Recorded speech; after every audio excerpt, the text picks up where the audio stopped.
Olá, boa noite. Sejam todos bem-vindos ao programa de hoje para falar sobre endometriose, Março Amarelo, o mês em que se trabalha explicando o que é endometriose, tirando as dúvidas, e hoje nós estamos com uma sumidade, como cientista, professor, reprodução humana e saúde da mulher, Dr. Elcimar Coutinho. Boa noite, doutor. Boa noite. Uma satisfação tê-lo aqui. Satisfação é minha. Participe, acesse o facebook.com/Elmeco, envie suas perguntas e nós vamos começar a falar sobre esse problema, a endometriose, que acomete milhões de mulheres. Doutor, explica pra gente o que é endometriose. A endometriose, na realidade, é provavelmente a patologia mais importante da mulher. Estou fazendo ênfase na mulher, porque não é uma doença que ocorre no homem. A endometriose, como o nome indica, é uma doença provocada pelo endométrio. E o endométrio é o forro interno do útero. De endo, que significa dentro, e metros, que significa útero. Endométrio. Então, a endometriose é justamente quando este forro interno do útero sai do útero e se aloja em outros locais que não o útero. Certamente que ele pode se alojar nas trompas, por exemplo, e pode sair pelas trompas e pode sair por baixo e se alojar em outros locais do corpo. Também ele pode, nas cirurgias feitas no útero, ele ser deslocado durante a cirurgia e ir para outros órgãos. Quando as pessoas têm doenças inflamatórias que afetam o útero, o endométrio, que é o forro interno, repito, é o forro interno do útero, que é eliminado pela menstruação, ele penetra em outros órgãos.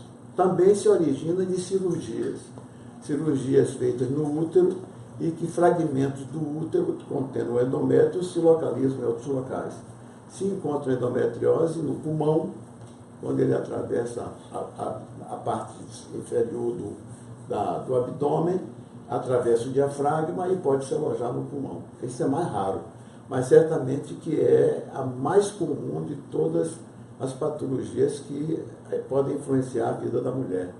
Provoca muita dor, porque o pedacinho de endométrio que está fora do lugar sangra quando a mulher menstrua. E se ele estiver localizado no intestino, ela vai sangrar no intestino. Se ele estiver agarrado no ovário, vai sangrar no ovário. Se ele estiver no diafragma, na parte inferior ou superior do diafragma, ele vai sangrar naquele local e produzir dor. Então, a endometriose só ocorre, portanto, na mulher depois que ela começa a menstruar. Existe alguma idade específica da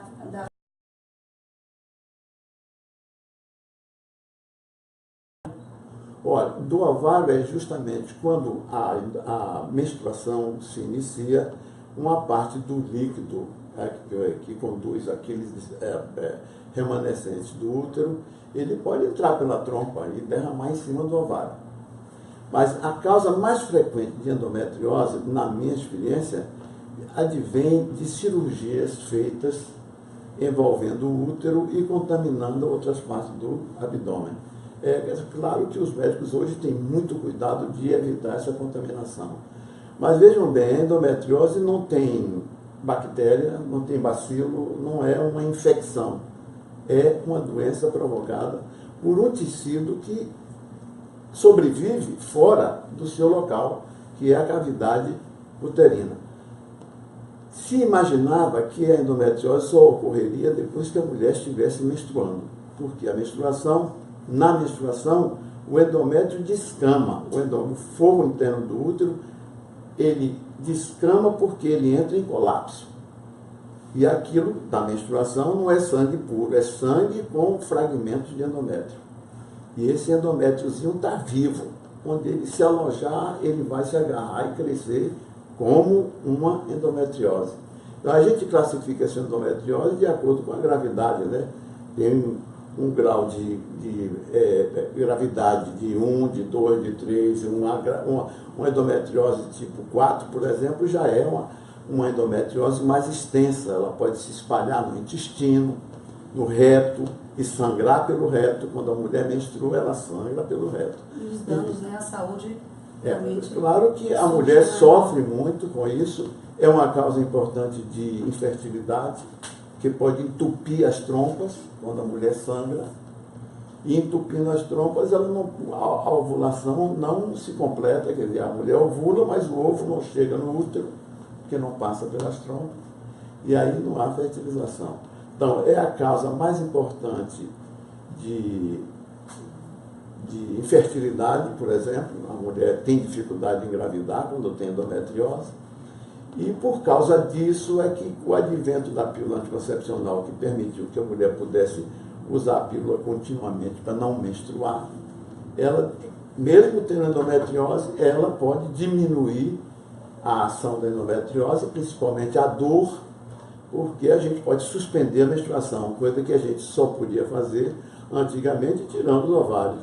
E depois do advento dos anticoncepcionais, o anticoncepcional de uso contínuo, com os injetáveis, que muitos deles foram descobertos aqui na Bahia, em trabalho nosso aqui na UFBA, na Maternidade 1º de Oliveira, e que nós suspendemos a menstruação e pregamos a amenorreia, que é a falta de menstruação, ou a supressão da menstruação, como uma forma de tratar a endometriose, porque você suprimindo a menstruação durante períodos longos, os endometriomas, que são os tumores de endométrio que estão fora do lugar, eles regridem e pode haver cura através de tratamento medicamentoso.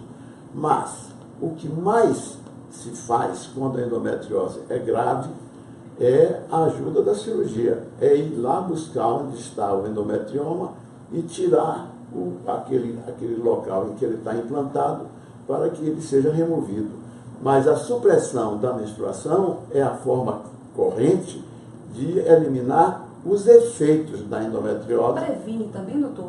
O uso previne do também, anticoncepcional? claro que previne, Sim, porque sim. você não menstruando não tem como os pedacinhos de endométrio saírem daí para se alojar nos outros lugares. Perfeitamente. Então, é uma doença que realmente requer uma atenção, certamente muitas dúvidas, muitas mulheres sofrendo com esse problema. E nós já temos algumas perguntas, viu, doutor? Milena Silva, do Nascimento Salles. A endometriose, doutor, pode desregular o ciclo? Ela tinha um ciclo de 28 dias e tem 4 meses que passou de 34 para 35 dias. Ela diz que não toma nenhum medicamento porque tenta engravidar. É possível que a endometriose cause isso? Não, a endometriose não interfere no ciclo. A endometriose, dependendo da sua localização, porque ela pode estar em qualquer lugar. Ela pode estar no próprio útero, por exemplo, entrar na parte muscular do útero, entendeu? E afetar o funcionamento do útero. Ela pode saindo pelas trompas da endometriose de ovário. E aí a pessoa não vai engravidar, porque não tem como o ovo passar pela trompa, que geralmente fica obstruída pelo endométrio. A palavra endométrio vem de endodentro e metros útero, a parte de dentro do útero. Então é uma doença que o foro interno do útero provoca se alojando em diversas partes do corpo. E como o senhor salientou, é uma das causas de infertilidade. Então, assim, ela está nesse processo de tentativa de engravidar. É necessário ter um cuidado especial, doutor, já que ela está nesse processo? Sim, senhora. É talvez a mais importante causa de infertilidade na mulher é a existência de endometriose. Por causa disso, eu escrevi um livro que já está na 10ª edição, que se chama Menstruação, a Sangria Inútil. Porque se ela não descamar, não menstruar, nunca vai ter endometriose. Porque o deslocamento, o colapso do endométrio para sair, quando não sai, ele vai para algum lugar e se agarra lá dentro. Entendeu? E você suprimindo a menstruação a partir de muito cedo, você já se livra do risco de pegar essa doença ou de deixar que ela se desenvolva no seu organismo. Nós estamos com o Dr. Simar Coutinho, uma sumidade em reprodução humana, em saúde da mulher, falando hoje sobre a endometriose, que é uma doença que acomete muitas mulheres em todo o mundo, em determinada faixa etária, em determinadas, inúmeras idades. E o mês de março, é um mês justamente que chama a atenção dessa doença. Nós estamos ao vivo recebendo algumas perguntas, participe também através do facebook.com/eumeco. Nós temos mais entrevistas, mais perguntas aqui. Doutora Lorena, de Salvador, ela descobriu que tem endometriose o ano passado, no intestino e no ovário. Foi identificado também, doutor, um endometrioma de 4,5 centímetros no ovário. Ela disse que começou o tratamento com implante de gestrinona em dezembro do ano passado e não menstrua mais. Diz, inclusive, que está com qualidade de vida excelente. Diz que melhorou muito. A dúvida que ela tem é que assim, ela quer saber se tem chances de diminuir o tamanho desse endometrioma e com o implante, né, da gestrinona, e se os efeitos do hormônio podem causar algum tipo de doença no caso de ovário policístico. Aí são duas coisas. Certamente que você, bloqueando a menstruação, deixando de menstruar, o endometrioma tende a atrofiar e até desaparecer. Você pode ficar curada se a lesão não for muito extensa, com simplesmente suprimir a ovulação durante um período de 1 ano ou 2 anos, dependendo do grau de disseminação do endométrio. Mas depende, cada caso é um caso. É muito difícil você encontrar 2 casos iguais de endometriose, porque depende da localização, do tempo da existência da tumoração e da repetição da menstruação, porque o que faz doer é justamente quando ela sangra fora do útero. Se você tem um endometrioma que está agarrado no ovário, quando ela menstrua, é que ela vai sentir dor no ovário. Se tiver no intestino, vai sentir dor no intestino. Às vezes, quando ele está alojado no intestino, a mulher menstrua e sangra também pelo reto. Entendeu? É um negócio desastroso. Então, a supressão da menstruação hoje é utilizada como tratamento obrigatório para toda endometriose. E a primeira coisa que a gente tem que fazer é suspender a menstruação, para parar o sangramento e impedir que o endometrioma, o tumor, ele cresça naquele local em que ele está instalado e se dissemine pelo abdômen, né? É o tipo da coisa mesmo que a gente tem que prestar atenção quando a menina começa a menstruar. Se ela sente muita dor, precisa ser investigada, porque ela pode estar sangrando para fora, pode estar sangrando para trás. Imagine que as 2 trompas se comunicam com o útero, e quando o útero sangra, se o líquido entrar pela trompa, ele vai para o ovário. E aí ele se agarra lá no ovário. Se uma pessoa é operada, por exemplo, e no útero, certamente que há um risco de ter endometriose depois da operação, se o cirurgião não for bastante cuidadoso para não permitir que o endométrio saia do lugar. Agora, o endométrio que é jogado fora na menstruação, esse que é o principal agente infeccioso no endometrioma. Doutor Simar, quais são os exames de diagnóstico para a endometriose? A forma clássica, né? Porque a gente sabe, como o senhor acabou de explicar, existe a possibilidade no processo cirúrgico de alguns fragmentos a doença se desenvolver em outros órgãos. Mas a endometriose clássica, no exame ginecológico convencional, se descobre, doutor? Depende da endometriose. Se ela for endometriose já bem instalada ou com um volume aumentado, você pode tocar um tumor que é um endometrioma, e ele ser grande, tá? Por causa do acúmulo de tecido ali, que ele vai se multiplicando enquanto o estrogênio estiver estimulando o crescimento do endométrio, que é quem faz crescer o endometrioma, e é um instrumento que a gente usa para tratar a endometriose. É dar um antiestrogênio, entendeu? Bloquear a ovulação por um tempo mais longo possível, para poder ver se ele regride e pode desaparecer.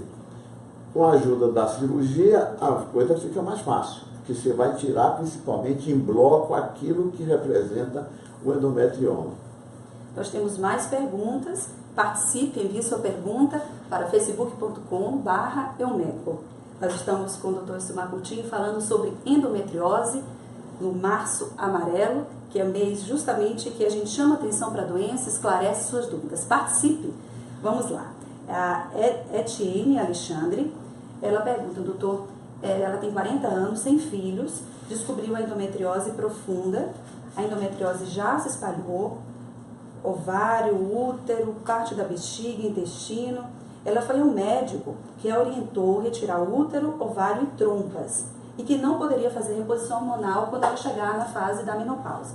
Já o outro profissional disse que não se utiliza mais essa retirada do útero e indicou que ela utilizasse o Dilmirena.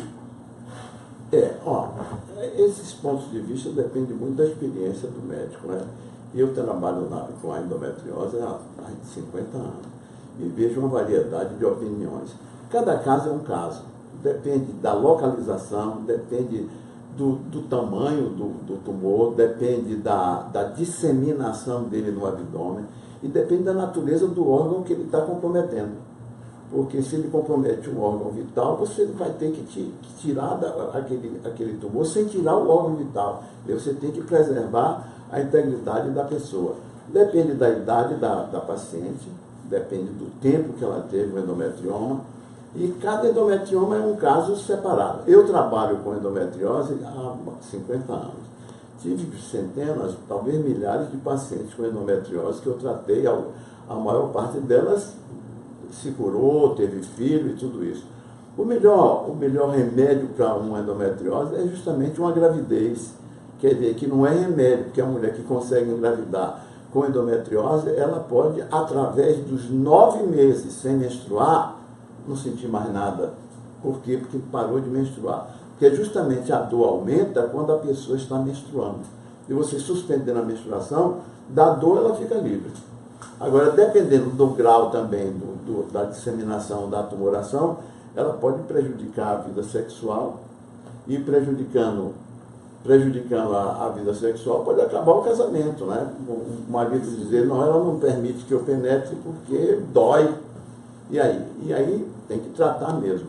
Agora, uma doença que não é contagiosa, não passa de uma pessoa para outra, não envolve nenhuma bactéria, nenhum bacilo, e por isso, como eu digo, é uma coisa muito individual.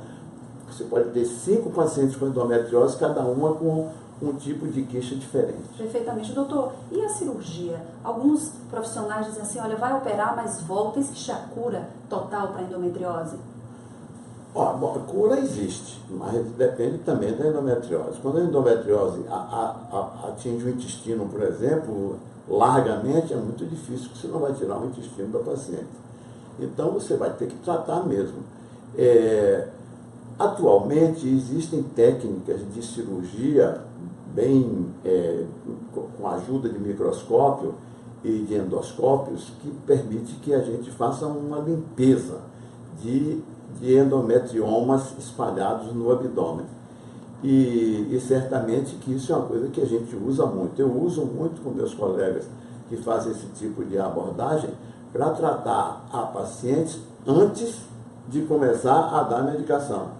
Ou, no caso de muito sofrimento, com dor, a gente trata a paciente para aliviar a dor, e a maneira mais importante de se fazer isso é inibir a ovulação, o uso de um anticoncepcional sem estrogênio, porque o que faz crescer o endometrioma é a mesma coisa que faz crescer o endométrio, que são os hormônios femininos. Então, a gente não dá nenhum tipo de anticoncepcional que tenha estrogênio numa paciente que tem endometriose. A gente dá progesterona pura, e esses produtos que nós utilizamos hoje, que são progesteronas antiestrogênicas, que dão à paciente uma qualidade de vida muito boa, mesmo quando ela tem um endometrioma profundo, um endometrioma que atinge órgãos vitais. A indústria farmacêutica evoluiu bastante, né, doutor, com essas medicações, com esses hormônios isolados e que tratam especificamente desses problemas que têm interferência direta com determinados hormônios. Realmente nós temos hoje uma variedade grande de produtos para se tratar endometriose. Quando eu comecei a minha vida como médico, não tinha praticamente nada. As pacientes tinham que tirar o órgão inteiro e às vezes até esterilizar a paciente, tirar os ovários para ela se livrar da dor, que era uma terapia muito indicada no passado. Castrar a paciente. Castrou, ela não menstrua mais, não sente mais dor, está feliz, mas certamente que não vai ter filho. E naquela época a gente nem sonhava de usar androgênios sem os estrogênios, mas a vida sexual dela acaba também no momento em que ela retira todos os órgãos associados à vida sexual. Nós temos mais perguntas aqui, 2 inclusive correlacionadas, a Ana Paula Barbosa e a Sandrinha Santos. A Sandrinha pergunta qual a diferença da adenomiose e a endometriose, e a Ana Paula quer saber se a adenomiose dói igual. A adenomiose é uma forma de endometriose. Então, é uma espécie de infiltração, geralmente periférica no útero, e que a gente denomina de adenomiose. A adenomiose é no útero. A endometriose pode ser em qualquer órgão. ela sai dali, você não encontra adenomiose geralmente fora do tecido muscular. Então, é uma variedade, digamos assim, de uma condição muito semelhante. Envie você também sua pergunta, participe facebook.com/eumeco. Nós temos a Tessália de Souza, ela quer saber se na menopausa, doutor, a endometriose consegue cessar. Olha, se você faz reposição hormonal na menopausa, usando estrogênios, certamente que tanto a adenomiose como a endometriose continuarão a ser alimentadas pelo hormônio feminino. Mas nenhuma mulher quer chegar na menopausa e não repor os hormônios que fazem dela uma companheira para o marido, enfim, ter vida sexual e tudo isso. Então, a gente tem que tratar a endometriose e liquidar com ela, tirar ela da vida da mulher para ela poder ter uma vida sexual normal e principalmente conceber, porque senão ela não vai conceber. Doutor, a Liliana Mascarenhas pergunta: quando se retira ovários e trompas e mantém o útero, se a mulher ainda menstrua? E se é aconselhável usar implante? Você implante de hormônio? Olha, filha, tirar os ovários, ela não menstrua mais, porque a menstruação é uma ocorrência que está ligada à ovulação. Você tem que ovular, aí o seu útero se prepara para a gravidez, e se você for fertilizada, você engravida. Se não for fertilizada, você menstrua. A menstruação é como se fosse um aborto do ovo que não foi fecundado. Um aborto do ovo que não foi fecundado. Então, as meninas virgens menstruam porque elas têm um aborto de um ovo que não foi fecundado. Se bem que a palavra aborto a gente geralmente usa para um ovo fecundado, né? É um embrião, um aborto. Mas certamente que cada vez que a mulher ovula e não é fecundada, ela vai ter o equivalente a um aborto, porque é um sangramento que dura 4, 5 dias, às vezes mais dias, dependendo do tamanho do útero.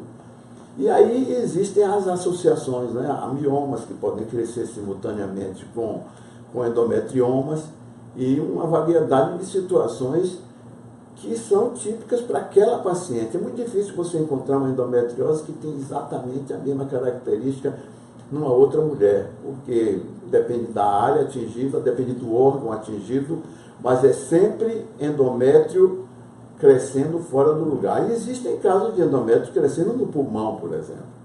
E aí a mulher sangrar pela boca, com hemoptise, como se fosse uma doença pulmonar.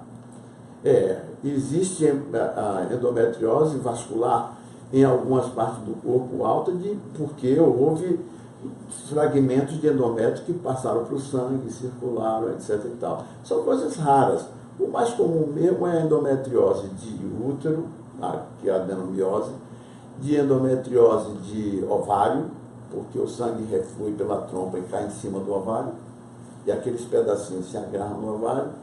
Endometriose de intestino também é comum, e muitas endometrioses que ocorrem pós-cirurgia. A paciente não tinha endometriose, mas operou um mioma, mexeu no útero, contaminou com o intestino, e lá se vai o endométrio crescer fora do lugar.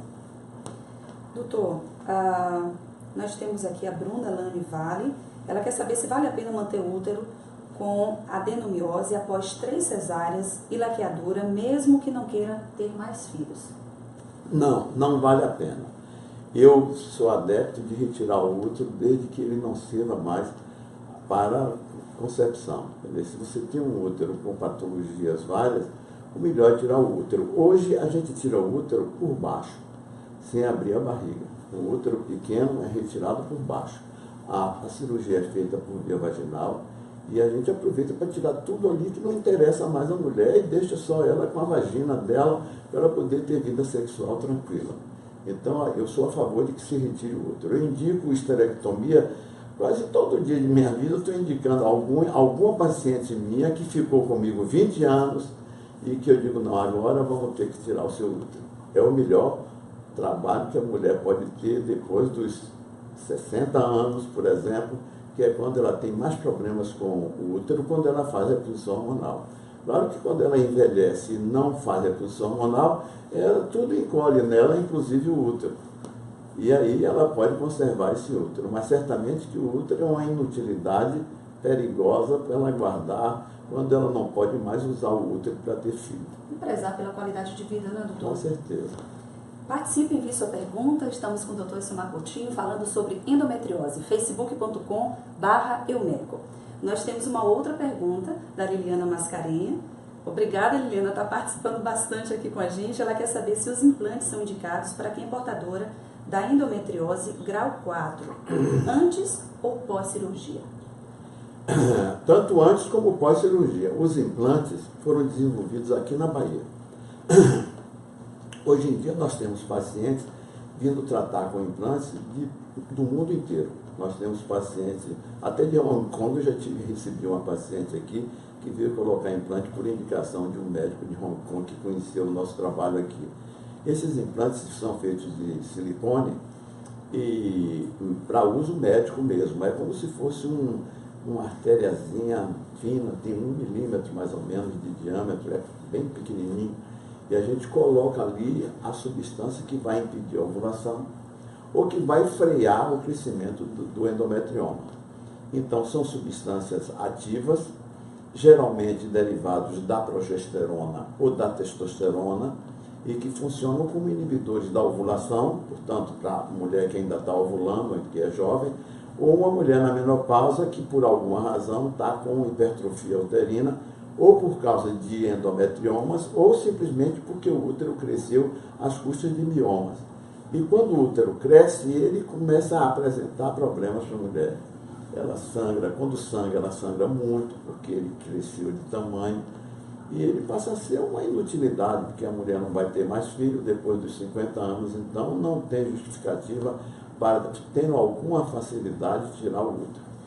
Doutor Silmar, esses implantes, eles têm algum efeito colateral? Algumas pessoas ainda têm receios? Olha, filha, o implante é como você me perguntar, essas pílulas, quer dizer, o implante é uma forma de administração da substância. A substância que a gente coloca no implante são esteroides. A gente pode botar, por exemplo, a principal reposição hormonal que eu faço nas minhas pacientes, eu e os meus colegas, é feito com implantes de estradiol, que é o hormônio feminino, e de testosterona, que é o masculino. A gente coloca uma dose que corresponde a um comprimido do tamanho de uma aspirina por ano. E a paciente fica protegida das consequências da menopausa.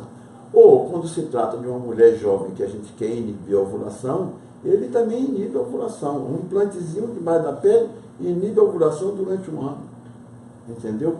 E eles foram desenvolvidos aqui na Bahia. Hoje eles têm uma disseminação enorme no Brasil inteiro. Tem mais de 200 médicos que compram, a nossa Eumeco, compram os implantes que nós fabricamos aqui, com licença do Ministério da Saúde. E esses implantes têm, como eu disse, o diâmetro é 1 milímetro. Então eles são colocados com um trocar debaixo da pele da paciente, geralmente na nádega, e eles duram um ano. Entendeu? Então, quando a paciente tem endometriose, o tratamento número 1 é esse, porque ela se medica uma vez por ano e vai cuidar da vida dela. Ele bloqueia a ovulação, e bloqueando a ovulação, nós estamos tratando da endometriose, para ela não crescer com ovulações repetidas, não resultando em gravidez. Perfeitamente. A Maria está dizendo que é uma satisfação poder assistir a entrevista, está agradecendo ao Eumeco e ao senhor também, doutor. Vamos lá. A Adriana Porpino. Doutor, o senhor recomenda um implante de G6 com E2 para mulheres que possuem muita cólica? O estradiol interfere na produção da testosterona da mulher? Olha, o G6 com E2, realmente quem predomina aí é o G6. O G6 é uma substância derivada da testosterona e da progesterona. É como se fosse uma testosterona, progesterona, sabe, casada. Então, o que ela faz? Inibe a ovulação e tem um efeito de testosterona. Na mulher, é o melhor estimulante da libido feminina, que eu digo geralmente, muito enfaticamente, que libido feminina é um mito. Mas, ainda assim, quando a mulher usa um derivado da testosterona, ela fica com algum grau de libido, quer dizer, de sensação agradável quando ela pratica o ato sexual. No homem, o homem só tem libido com nível de testosterona acima de 300 nanogramas. A mulher nunca tem mais do que 20, 30 nanogramas de testosterona. Então não pode se comparar a libido de um com a libido do outro. Mas os nossos implantes servem para quase todo tipo de patologia feminina. Nós usamos para tratar endometriose, para tratar miomatose. A mulher tem um útero miomatoso, em vez de não quer operar ou não pode operar, a gente coloca o implante bloqueia a ação dos estrogênios sobre o mioma e o útero diminui. Às vezes a gente consegue cura. Se o mioma é recente, ele pode regredir. Se ele é antigo, não, porque já está calcificado, aí só a cirurgia mesmo é que vai resolver. Mas nós usamos os implantes para... Eu acho que, atualmente, eu atendo muitos pacientes, tanto aqui como em São Paulo, e no Rio, em Belo Horizonte, nesses estados todos nós temos consultório. Eu atendo um número muito grande de pacientes, geralmente umas 20 pacientes por dia a gente atende. Só medico com implantes. Só medico, a parte endócrina é toda feita com implante. Tem implantes de testosterona, implantes de estrogênio, do estradiol, hormônio feminino, e esses dois casados nós usamos na reposição hormonal na menopausa. A mulher entrou na menopausa, bota os implantezinhos, ela passa um ano como se ela não tivesse entrado na menopausa. Além da praticidade, é a certeza de que vai, de fato, ter o tratamento exatamente semelhante ao que ela tinha quando tinha ovário, porque no caso do estradiol e da testosterona são os mesmos hormônios que o ovário da mulher fabrica. Perfeitamente. Elba Brandão quer saber se existe prevenção para endometriose. Tem como Sim, prevenir? Tem. E esta é a minha glória.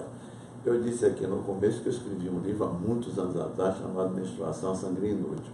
Esse livro foi publicado nos Estados Unidos pela Oxford University Press. Deixa eu fazer uma propaganda dele. A Oxford University Press é a maior editora de livros médicos do mundo.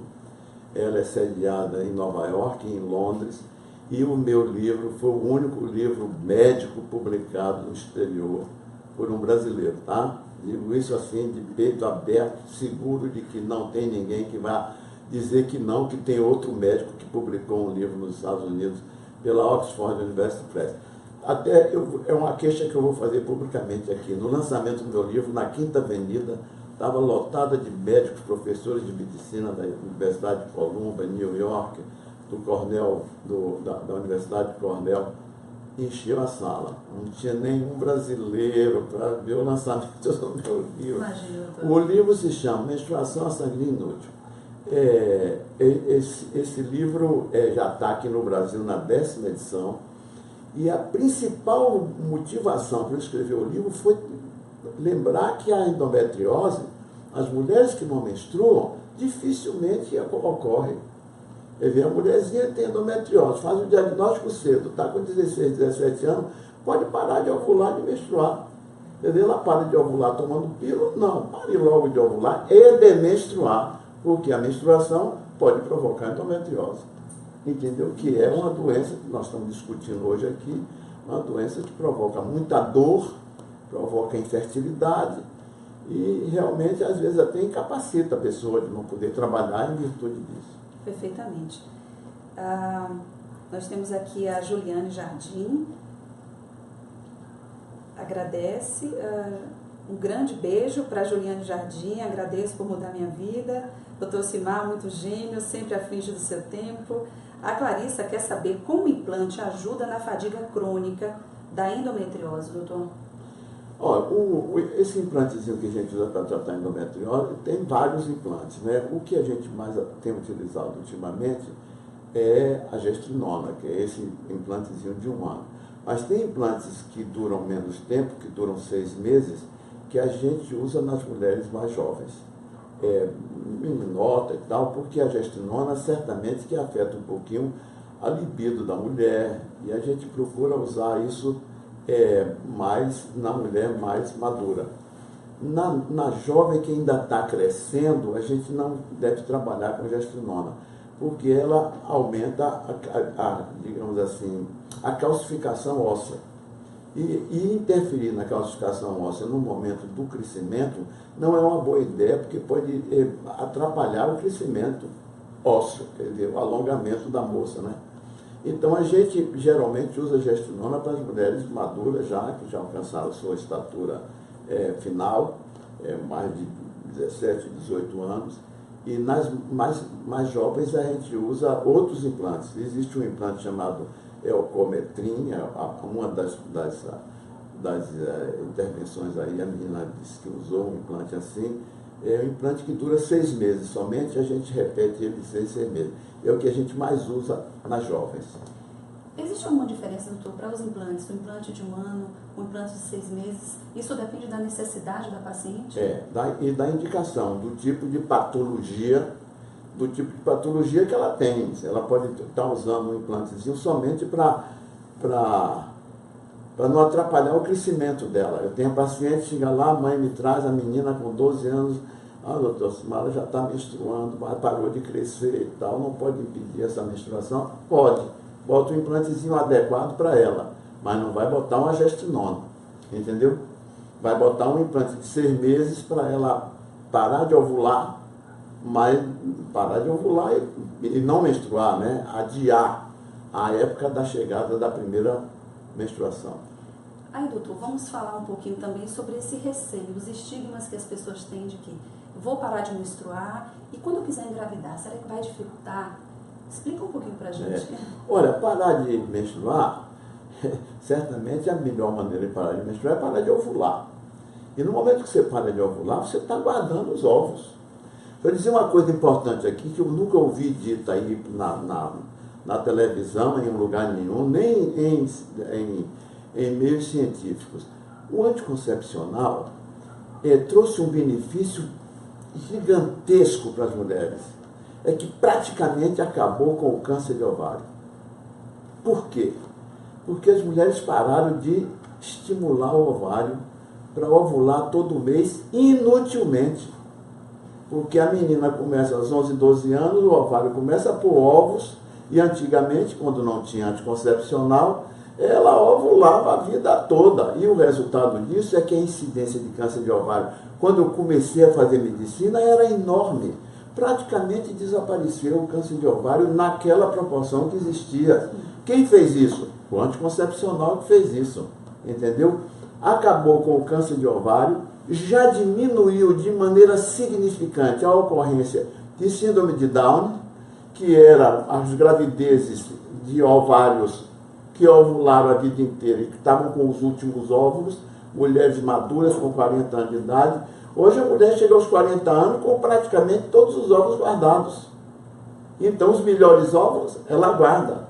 E diminui a incidência de Down, diminui a incidência de câncer ovário de maneira espetacular. Espetacular. E isso já é reconhecido.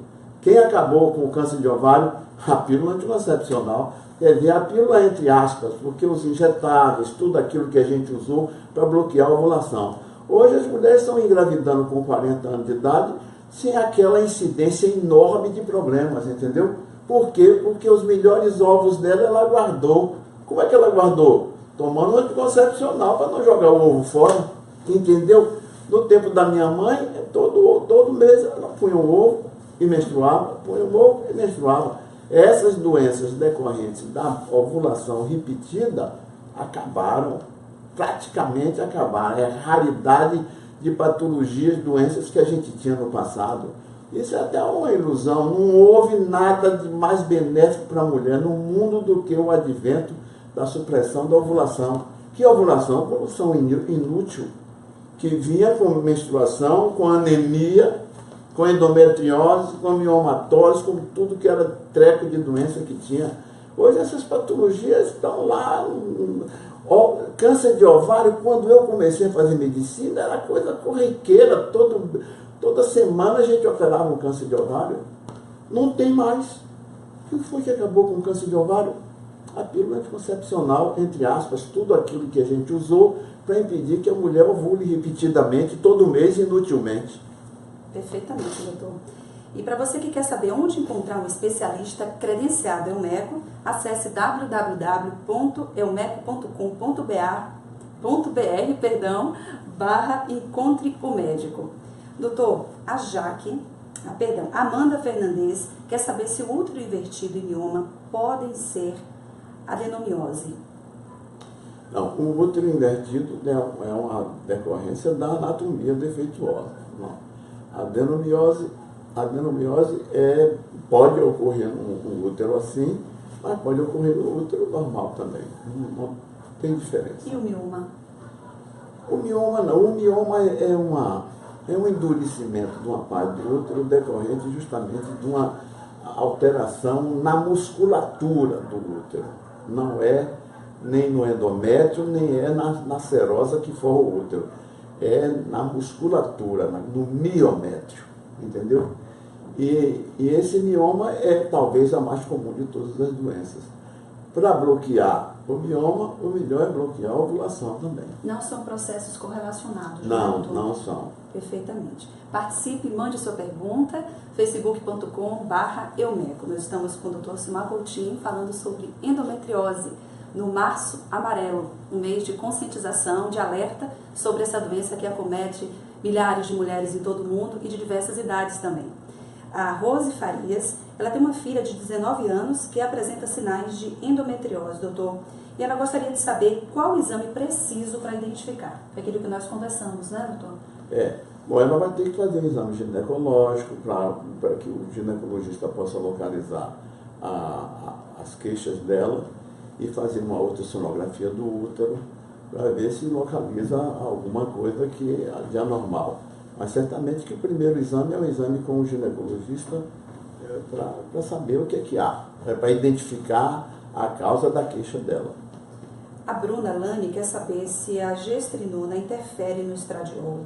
Como fica a saúde da mulher com esses níveis diminuídos, uma vez que não pode usar estrogênio devido à endo?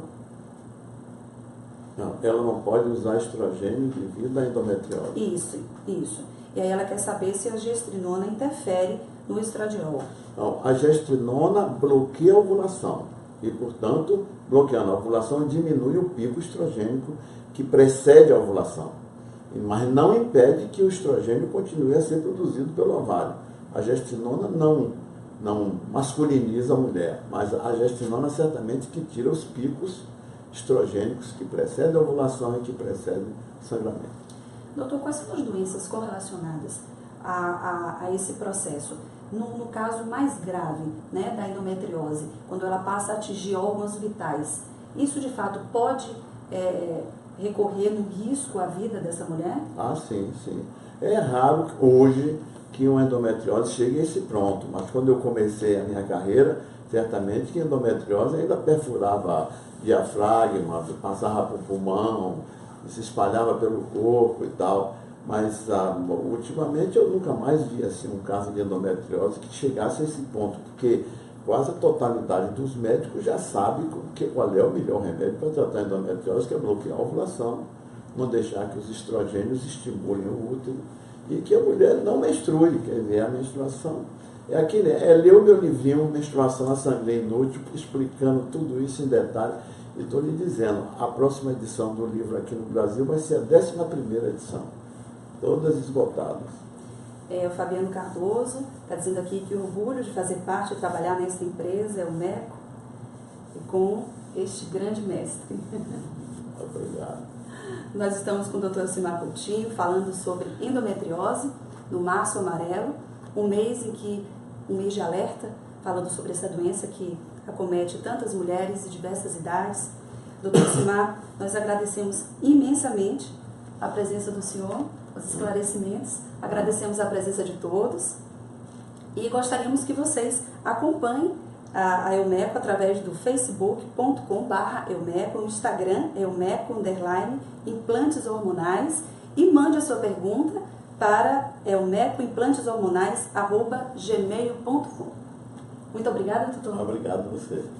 Até logo.